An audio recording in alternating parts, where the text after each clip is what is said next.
A knock at the door.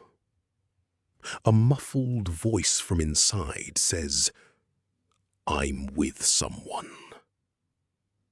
But when police finally break into Lilly Lindeström's apartment days later, they find a locked room, a brutal murder, and a detail so horrific it earned the killer a terrifying nickname.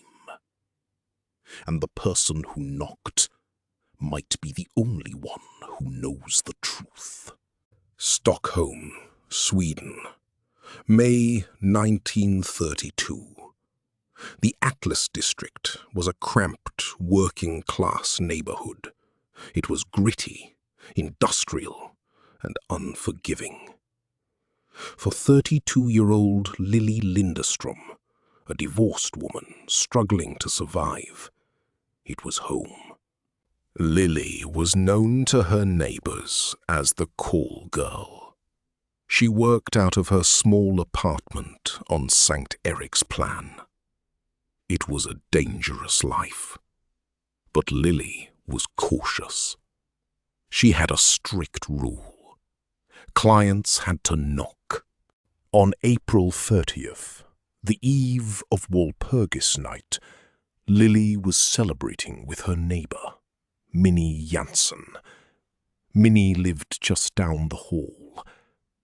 At around 7:15 in the evening, Lilly received a phone call. It was a man asking if he could come over. Lilly agreed. She told Minnie she had a client arriving soon. Minnie returned to her own apartment. A short while later, she went back to Lilly's door to borrow some sugar.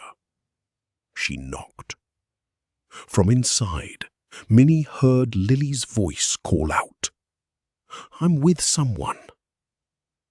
Minnie walked away.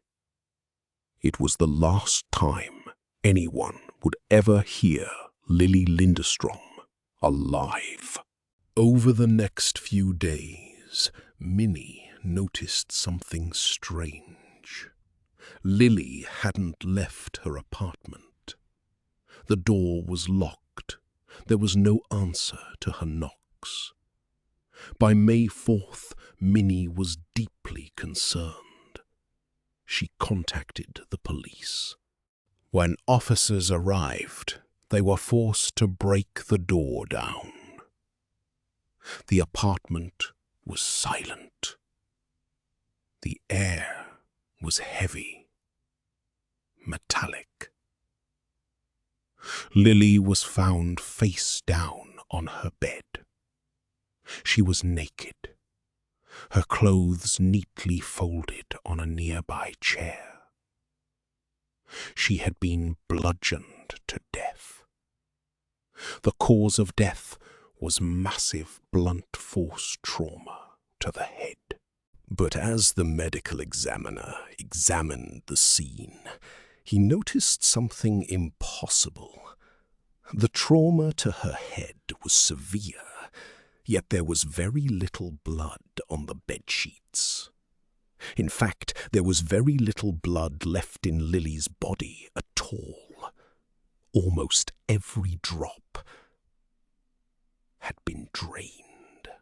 The police were baffled. How do you drain a human body in a cramped apartment without leaving a massive pool of blood? And then they found it.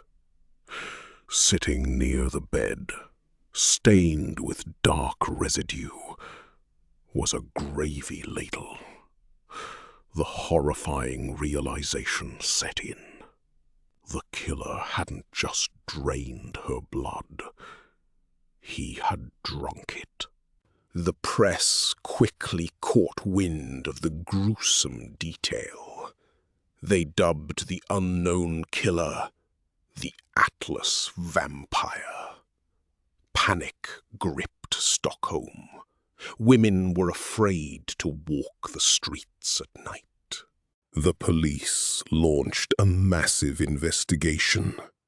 They interviewed over 80 of Lilly's known clients.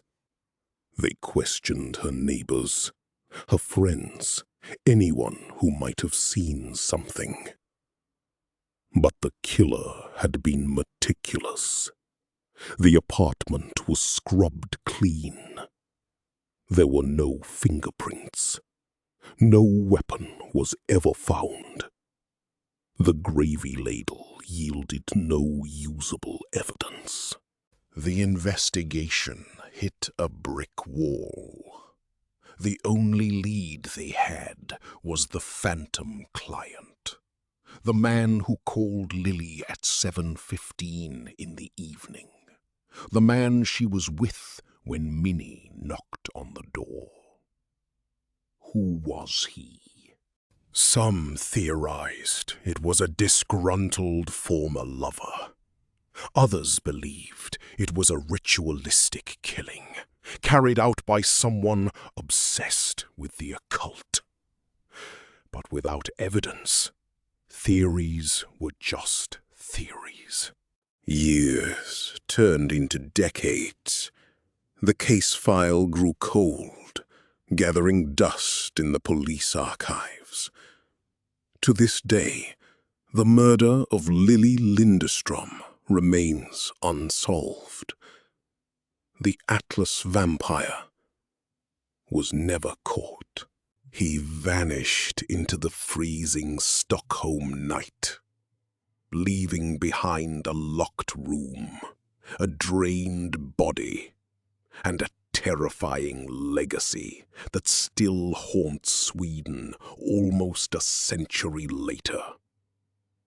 And the phantom at the door, he's the only one who knows what really happened in that